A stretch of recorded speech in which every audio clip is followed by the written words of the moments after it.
क्या तुम्हें सच में लगता है कि तुम मेहनत कर रहे हो? रात के 11 बजे किताब बंद करते वक्त जो तुम्हें थकान महसूस होती है, क्या तुम्हें लगता है कि वो तुम्हारी लिमिट है?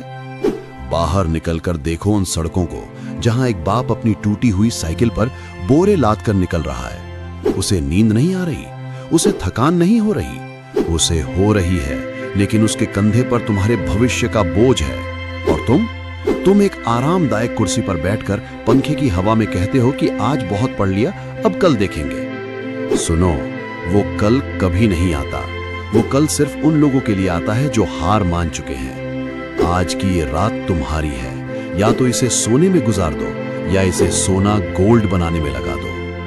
डर और हकीकत, बोर्ड 2026 का मंजर। आंखें बंद करो और कल्पना करो, साल 2026, रिजल्ट का दिन। तुम्हारे दोस्त फोन कर रहे हैं, उनके 95% आए हैं, उनके घर में ढोल बज रहे हैं, और तुम अपने कमरे के कोने में बैठे हो, अपने आप से नजरें नहीं मिला पा रहे। तुम्हारे पिता की आंखों में वो चमक नहीं बल्कि एक मायूसी है। वो किसी से कह नहीं पा रहे कि मेरा बेटा फेल हो गया या उसके नंबर कम आए हैं। क्या तुम्हें ये मंजर मंजूर है? जिस वक्त तुम इंस्टाग्राम पर रील स्क्रॉल कर रहे हो, उस वक्त बिहार के किसी छोटे से गांव में एक लड़का ढिबरी की रोशनी में अपनी गणित की किताब के साथ जंग लड़ रहा है। वो तुम्हें हराने की कसम खा चुका है। जब तुम एग्जाम हॉल में उसके सामने बैठोगे तो वो तुम्हारी आंखों में देखेगा और उसकी मेहनत तुम्हें कुचल देगी। नींद आ रही है अब भी, या खून में उबाल आना शुरू हुआ? चलो, अब मैं तुम्हें बताता हूं कि इस नींद को जड़ से कैसे उखाड़ना है। पहली तकनीक, क्यों को बड़ा करो। जब भी नींद आए, अपनी मेज पर रखे उस सफेद पन्ने को देखो जिस पर तुमने 95% लिखा है। उस पन्ने के पीछे अपने माँ बाप का चेहरा देखो। क्या तुम्हारी नींद उनके सपनों से बड़ी है? दूसरी तकनीक, शरीर को झटका दो।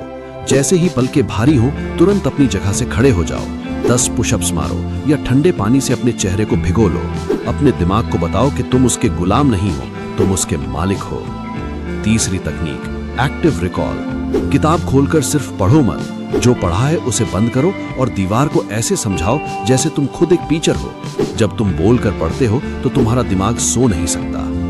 बिस्तर कांटों जैसा क्यों लगना चाहिए? ये बिस्तर तुम्हें आरामदायक इसलिए लगता है क्योंकि तुमने इसे अपनी विफलता का अड्डा बना लिया है। एक योद्धा के लिए बिस्तर सिर्फ आराम की जगह नहीं बल्कि अपनी ऊर्जा को फिर से बटोरने की जगह होती है। लेकिन अगर तुमने दिन भर अपनी ऊर्जा का इस्तेमाल ही नहीं किया तो तुम्हें सोने का कोई हक नहीं है। जब तक तुम्हारे हाथ के निशान किताब के पन्नों पर ना छप जाएं, जब तक तुम्हारी पीठ में दर्द ये ना कहने लगे कि अब रुक जा, तब तक रुकना मत। क्योंकि बोर्ड एग्जाम की मार्कशीट सिर्फ एक कागज का टुकड़ा नहीं, वो तुम्हारा कैरेक्टर सर्टिफिकेट है। वो दुनिया को बताएगी कि तुम दबाव में टूटते हो या तुम दबाव में हीरा बनकर निकलते हो। अंतिम प्रतिज्ञा, अभी वक्त है। अभी 2026 दूर नहीं है।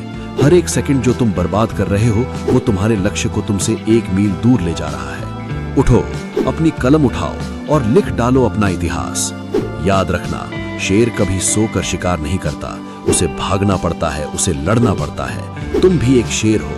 बोर्ड एग्जाम के इस जंगल के राजा तुम ही हो, लेकिन राजा बनने के लिए पहले गुलामों की तरह तपना पड़ता है। अभी के अभी इस वीडियो को बंद करो, मोबाइल को दूसरे कमरे में पटको और अपनी किताब का वो चैप्टर